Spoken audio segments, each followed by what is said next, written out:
What's the first time in America? Ever. Wow, the land of opportunity. You were like, they have a machine. I pressed a button and a fork popped out. Fucking pressed the yolk and it just out comes a fork. Like, it's like, do you know when, what's it, in those movies where like a vampire hunter, the steak comes out from his hand? Yeah. So, it's like, wow. Yeah, it's America. Yeah, those movies. Yeah. And that whole genre of vampire hunter, spring-loaded vampire hunter. Yeah. That's the name of our Image comic. Shaughnessy O'Doublehan. Shaughnessy O'Doublehan, spring-loaded vampire hunter. So is this over?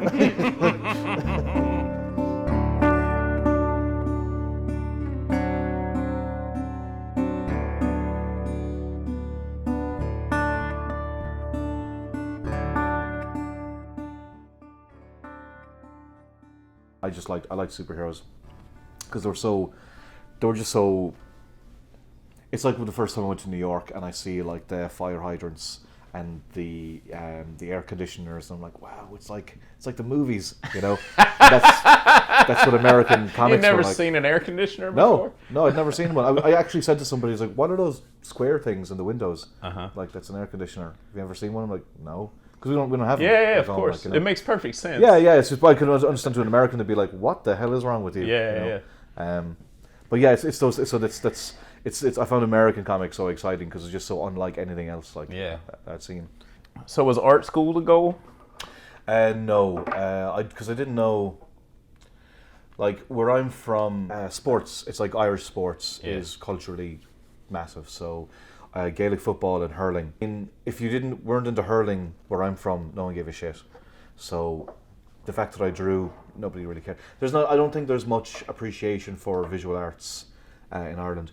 A lot of stuff that's pushed is like writing and poetry and stuff because we've got like Joyce and all that stuff. So, but I think as a result, they just don't care about art that much. Yeah. So when my school there wasn't an art class, I had to pay to have an art teacher come in after school twice a week, and I did that was through my first 3 years of secondary school or high school for you guys. So you know, I was paying my mum. Well, I wasn't paying my mum. I was paying for me to have art classes because she knew I wanted to be an artist. That's fantastic. Yeah, it's amazing. Like I grew up like raised. I was raised by a single mum. Yeah. And I have to think sometimes like if she should have been telling me to get like a regular job and make money, and you know, but she was like, just do what makes you happy. I try to think of it now, like how hard that must have been, you know, especially back in the 80s. But you know, she was hugely supportive all the time. Like, you know, even though I didn't know how I would possibly make money or make a living from it, I always wanted to draw. She tells me she found me drawing Humpty Dumpty on the wall when I was 2, and she said she was going to batter me, but she saw it was actually really good, so she's like, "Oh fuck, it's all right." So then she said she would be like coloring books with me, like, and I'd be like, "No, do this," you know. So she always encouraged that side. Like, I'm really really lucky because, again, it's more. Even when I was in like I was 20 or a teenager, you know, I said I want to do comics. They're like, "Is there any money in that? Is there?" You know, it's very. I don't know if it's like that when you were growing up. It's just kind of like it was absolutely this way. Yeah, you know, and it's really hard to explain. Like, because I didn't know. So what happened was I had some teachers who put me in for like it was my English teacher who was also really supportive. So he put me in for these art competitions. But I went to a all boys Catholic school. So all these competitions were all religious based. So there was like Jesus on the cross, and you know I had the Romans stabbing him, but like I was drawing the shit out of the blood. You know, like. Because you're a teenager, so you want to be like all like edgy. So I was doing my edgy drawings of Jesus. Of Jesus. Yeah. Edgy Jesus is a good image pitch. Like, that's hilarious, Jason. Right, that would. I should take you over there. That church over there. There was when I was a kid. We didn't go that often, but that was the one that I would pay attention in because they were drawing a mural. Yeah, I remember once I entered a competition in school, and 2 nuns came to my class and they called me out and they were like, who helped you with your piece? I was like, oh, no one. And they're like, no, somebody else did it. Who did it? I was like, nobody, it was me. I went home. I told my mum, and she was raging because You should have said the devil. I was way too square. You should have been like Sister O'Shaughnessy. It was the fucking devil. I'd have the sass now, but back then, like I was the most well behaved. I was a total. The word we have at home is swat, or brown nose or whatever it is. Like I was total swat in school. So that was it. It was like if you're good at something, surely you must be cheating. Like so. It was an uphill battle to do anything art-wise because either no one wants to do That's that. That's the title of this fucking episode. If you're good at something, surely you must be cheating. So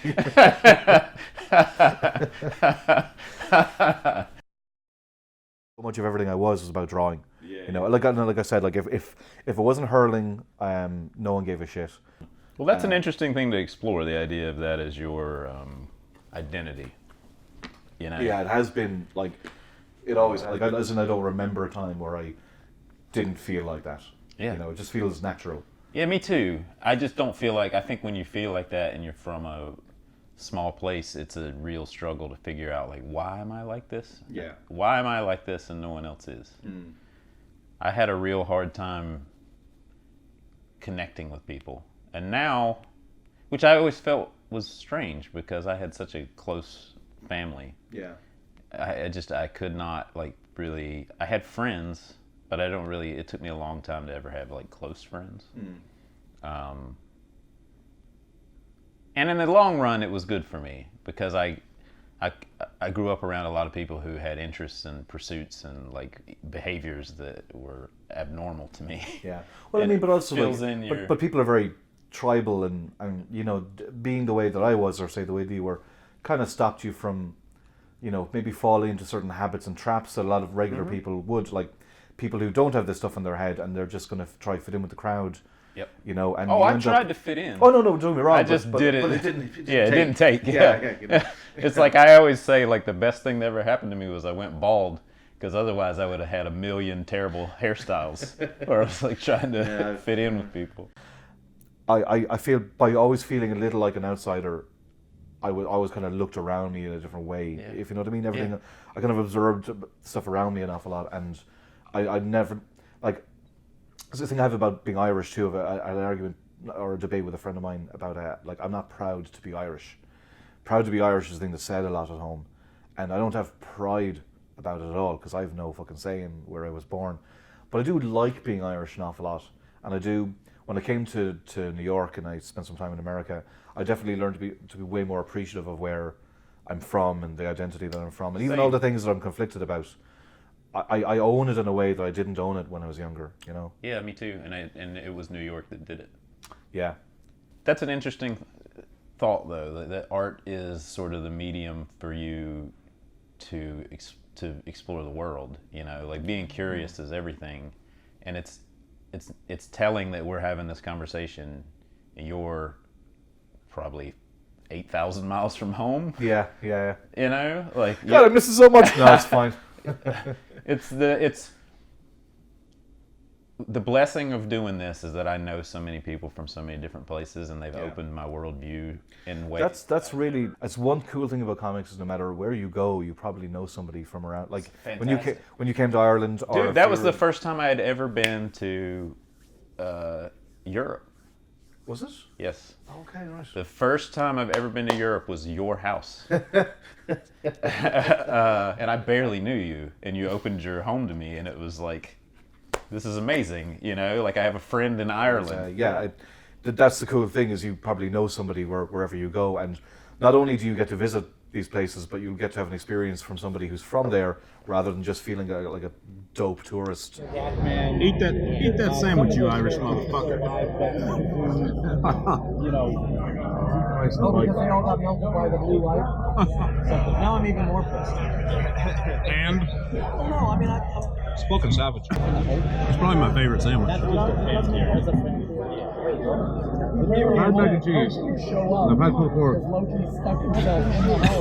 Somehow. That like is so... Americans are like, let's put these two incredibly different things together. Oh, it's Jesus Christ. It's amazing.